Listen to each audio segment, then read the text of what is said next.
Meiji Kinoko no Yama, Mushroom Mountain, are these iconic Japanese mushroom-shaped chocolate snacks produced by Meiji since around 1975, I think. If you assume these target kids, you'd be correct, but I assure you that adults in Japan, where I live, consume them en masse as well. Let's open up this wee box.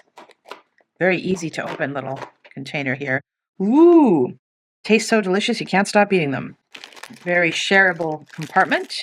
And there you go. You can see little mushrooms in here. They've got a crisp biscuit or cracker-like stem, capped with a combination of milky chocolate at the base layer, and then a darker, more robust chocolate on the top. Very cute. The taste? Light and very chocolatey. It's got a great cookie or cracker to chocolate balance here.